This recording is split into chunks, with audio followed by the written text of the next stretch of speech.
50,000 की सैलरी में bank balance से घर गाड़ी तक सब कैसे पाएं? जानिए कैसे इतनी सैलरी में सच करें अपने सभी सपने।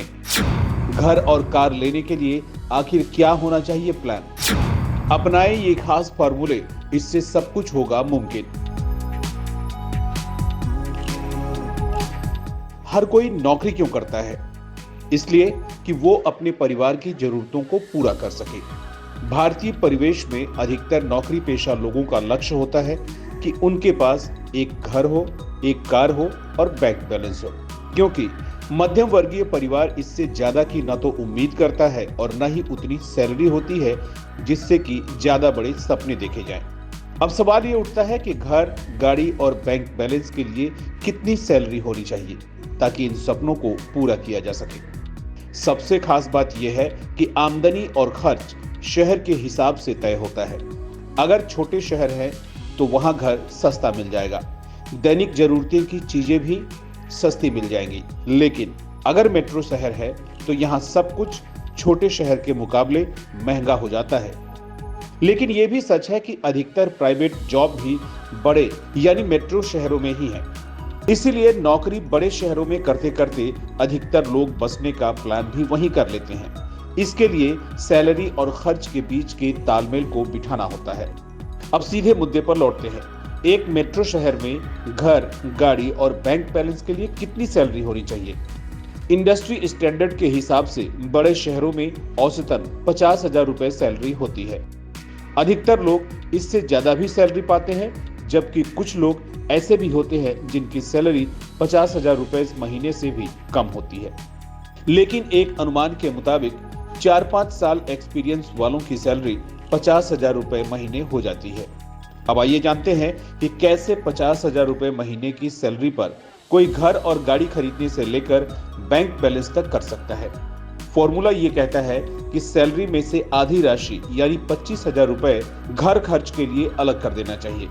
उसके बाद बाकी बचे 25,000 रुपए में से आपको घर, गाड़ी और बैंक बैलेंस का प्लान करना होता है। वैसे तो मेट्रो शहरों में 2 BHK फ्लैट की कीमत कम से कम 30 लाख रुपए होती है, जिसे खरीदने के लिए न्यूनतम 3 से 5 लाख रुपए तक का डाउन पेमेंट करना होता है। उसके बाद बाकी का पैसा बैंक से होम लोन लेना पड़ता है। अगर 25 लाख रुपए बैंक से होम लोन लेते हैं तो उसकी EMI हर महीने करीब 20 से 22,000 रुपए आएगी। लेकिन अगर 50,000 सैलरी वाले 20 से 22,000 रुपए महीने का EMI चुकाने में लगा देंगे तो फिर कार, सेविंग और बैंक बैलेंस कैसे? अब तक हमने कई जगह बैंक बैलेंस का जिक्र किया है। यहाँ बैंक बैलेंस का मतलब है इमरजेंसी फंड, जो हर किसी को रखना चाहिए। नियम के मुताबिक हर किसी को अपने 3 महीने का खर्च इमरजेंसी फंड के तौर पर रखना चाहिए। अब आपको बताते हैं कि कैसे 50,000 रुपए की सैलरी वाले ये सब संभव कर सकते हैं। सबसे खास बात, घर और गाड़ी खरीदें या ना खरीदें, लेकिन हर महीने 20 से 30% सेविंग जरूर करें। ऐसे में अगर आपकी सैलरी 30,000 है या 40,000, आपको हर महीने इसमें से 20% राशि बचानी चाहिए। ऐसे में 30,000 की सैलरी वाला हर महीने 20% बचाता है तो 50,000 की सैलरी तक पहुंचते पहुंचते उसके पास बचत की राशि बढ़कर बड़ा फंड बन जाएगी। इसीलिए कम सैलरी वालों की ये कोशिश होनी चाहिए कि घर खरीदते समय ज्यादा से ज्यादा डाउन पेमेंट कर दिया जाए। बचत फॉर्मूला ये कहता है कि 50,000 के वेतन वालों को 30 लाख का घर खरीदने के लिए 20 से 22,000 रुपए महीने की EMI जाएगी, जबकि सेविंग की राशि से सेकेंड हैंड छोटी कार खरीद सकते हैं, जो कि 2 से 3 लाख रुपए में आ जाएगी। वहीं अगर 50,000 की सैलरी वाले शुरू से 20% सेविंग करते आए तो उस राशि का इस्तेमाल कार खरीदने में कर सकते हैं। इसके अलावा हर साल सैलरी बढ़ने पर सेविंग को भी बढ़ाते रहें। अगर छोटे शहरों की बात करें तो यहाँ घर 20 लाख रुपए में आसानी से मिल जाता है, जिसकी EMI करीब 15,000 रुपए महीने बैठती है।